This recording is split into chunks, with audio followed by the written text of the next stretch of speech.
great question. The story of how I decided to start a career here in Singapore is quite unusual and funny because after graduating in biostatistics in March 2024 at the University of Milano Bicocca, I initially planned to find a job in New York where I did my master degree thesis.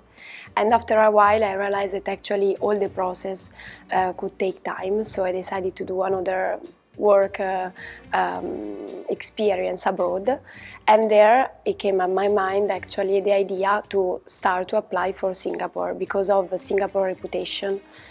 And after a while I came across the position I currently hold that was fitting very well with my profile and with my past experience in epidemiology and biostatistics.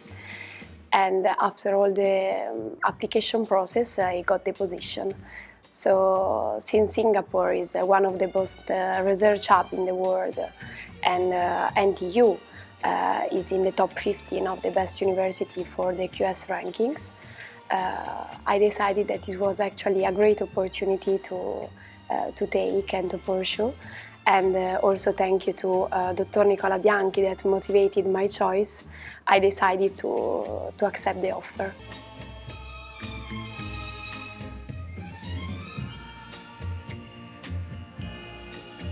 So my research is conducted at the Infectious Disease Modeling Department at Lee Kong Chian School of Medicine. And so as biostatistician, our work focuses on predicting and understanding infectious disease, as for example hospital-acquired infection, sexual transmitted disease, COVID-19 and mainly dengue.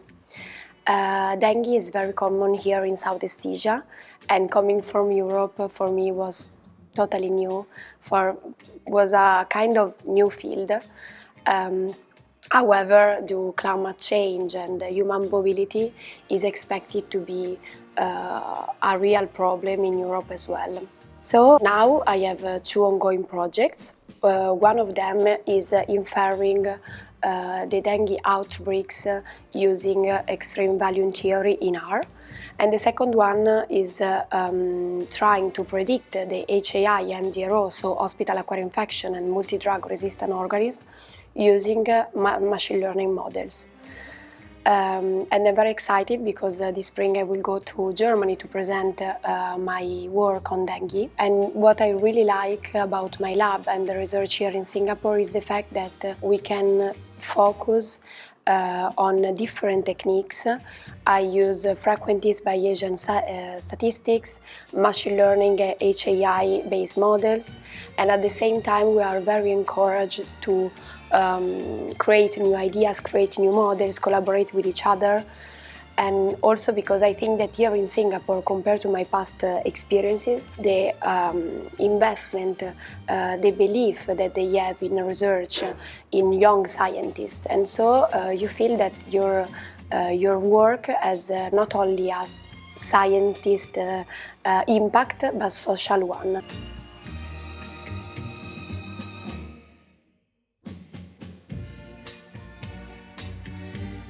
Participating in the Global Young Scientist Summit was one of the most inspiring experiences in my career so far.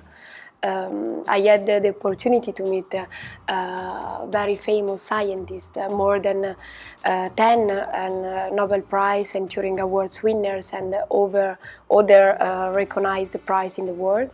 I also had the opportunity of having dinner with Professor Kajita, Nobel Prize in Physics in 2015. But beyond all these meetings that were, of course, very inspiring and motivated me a lot, what impressed me also was the feeling and the shared passion for research among all of us young scientists from different countries, that we were just connected by this passion.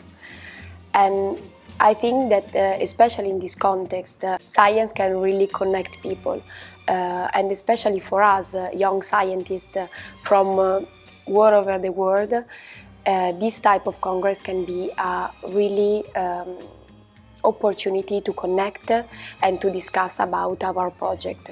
So I'm really thankful to Italian Embassy for inviting me to this event, and I hope that in the future much more Italian students and scientists can join this opportunity to try to connect and to change our perspective of the future.